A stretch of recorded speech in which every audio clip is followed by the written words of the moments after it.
బలోచిస్తాన్ ప్రజలు ప్రత్యేక దేశాన్ని ఎందుకు కోరుకుంటున్నారో తెలుసుకుందాం.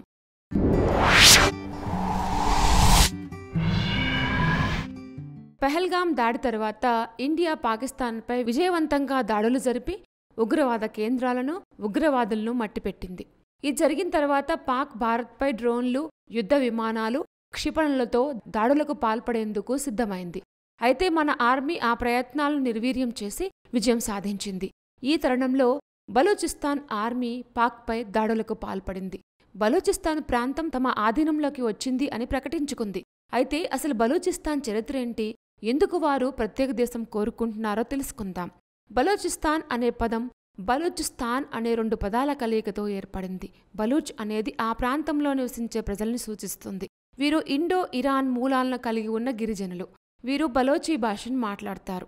బల్ అంటే ప్రజలను, ఓచ్ అంటే పాత ఇరానియన్ భాష ప్రకారం జాతి లేదా సమూహం అనే అర్థం వస్తుంది. ఇస్తాన్ అనేది పర్షియన్ పదం, అంటే ప్రత్యేక ప్రాంతం లేదా దేశం అనే అర్థం వస్తుంది.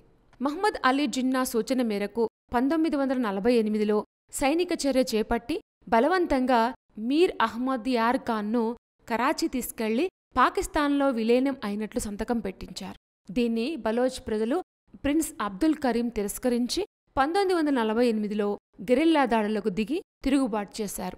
అయితే పాక్ సైన్యం ఈ తిరుగుబాటును అణిచివేసి కరీంను జైల్లో పెట్టింది. తొలి తిరుగుబాటుకు 1948లో ప్రిన్స్ అబ్దుల్ కరీం నేతృత్వం వహించారు. ఆయన అరెస్టు తరువాత 1958-59 కాలంలో నౌషేరా ఖాన్ నాయకత్వంలో మరో తిరుగుబాటు చేశారు. ఈ తిరుగుబాటుకు కారణం బలోచిస్తాన్లో పాక్ సైన్యం చేస్తున్న ఆకృత్యాలు, ఆధిపత్య ధోరణికి, రాజకీయ నేతలపై ఉక్కుపాదం వంటి చర్యల్ని వ్యతిరేకిస్తూ జరిగింది. ఆ తరువాత 1963 నుంచి 1969 వరకు బలోచిస్తాన్ లిబరేషన్ ఫ్రంట్ తిరుగుబాటుకు నాయకత్వం వహించింది. పాక్ జైలులో ఉన్న బలోచిస్తాన్ ఖైదీల విడుదల, బలోచ్లోని గ్యాస్ సహా ఇతర వనరుల విషయంలో సమాన వాటా ఇవ్వాలని, 1 యూనిట్ విధానం రద్దును డిమాండ్ చేస్తూ, అంటే బలోచిస్తాన్, సింధ్, ఖైబర్ పఖ్తూన్ఖ్వా, అప్పటి తూర్పు పాకిస్తాన్, పంజాబ్ రాష్ట్రాలను కలిపివేసి కేంద్ర పాలన ఏర్పాటు చేయాలని 1955 నుంచి 1970 వరకు పాక్ పాలకులు 1 యూనిట్ విధానం కోసం ఆలోచన చేశారు. దీన్ని అన్ని రాష్ట్రాల వారు తమ సంస్కృతి, భాష, సాంప్రదాయాలు కాలగర్భంలో కలిసిపోతాయని విభేదించారు. మరి బలోచిస్తాన్ లిబరేషన్ ఆర్మీ ఎలా ఏర్పాటైందో తెలుసుకుందాం. బలోచిస్తాన్ లిబరేషన్ ఫ్రంట్ 2000 దశకంలో ఏర్పాటైంది. ఇది సాయుధ గెరిల్లా యుద్ధ నైపుణ్యం కలిగిన సంస్థగా దీన్ని రూపొందించారు. 1973-77 కాలంలో బలోచిస్తాన్ తిరుగుబాట్లకు నాయకత్వం వహించిన ఖైబర్ బక్ష్ మర్రి కుమారుడు మీర్ బలచ్ మర్రి ఈ బలోచిస్తాన్ లిబరేషన్ ఆర్మీ ఏర్పాటులో కీలక పాత్ర పోషించారు. ఒక రకంగా చెప్పాలంటే ఇతని తండ్రి ఖైబర్ బక్ష్ మర్రి బలోచీల జాతీయవాద ఉద్యమానికి ఒక ముఖ్య ప్రేరణగా నిలిచారు. అతని కుమారుడు సారథ్యంలో ఈ బలోచిస్తాన్ లిబరేషన్ ఆర్మీ స్వయం పరిపాలన, ప్రత్యేక దేశం అనే డిమాండ్తో పురుడు పోసుకుంది. ఈ సంస్థ ఆధునిక గెరిల్లా యుద్ధ తంత్రాలను పుణికిపుచ్చుకుంది.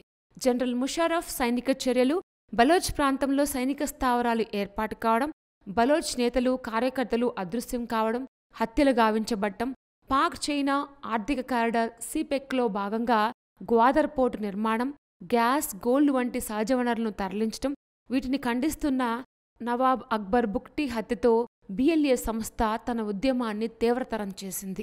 పాక్ సైన్యంపైన, చైనా ప్రాజెక్టులపైన దాడులకు బిఎల్ఏ దిగింది. ఇలా అంతర్జాతీయంగా బిఎల్ఏ బలోచిస్తాన్ దేశం ఏర్పాటుపై తన పోరాటం చేస్తూనే ఉంది. అవకాశం చిక్కినప్పుడల్లా పాక్ సైన్యంపైన, పాకిస్తాన్లో బాంబులు పేల్చడం వంటి చర్యలతో తమ డిమాండ్ అంతర్జాతీయంగా చర్చ జరిగేలా పోరాటం చేస్తూనే ఉంది. ఈ సంస్థ ఏర్పాట్లో కీలక పాత్ర పోషించిన మీర్ బలుచ్ మర్రి 2007లో నాటో దాడుల్లో మరణించారు. ఆ తర్వాత ఈ సంస్థను బషీర్ జబ్ నిర్వహిస్తూ ఉన్నారు. బలోచిస్తాన్ ప్రత్యేక దేశాన్ని ఎందుకు కోరుకుంటుందో తెలుసుకున్నాం కదా. ఇలాంటి మరిన్ని విశేషాల కోసం మా ఛానల్ సబ్స్క్రైబ్ చేసుకోండి.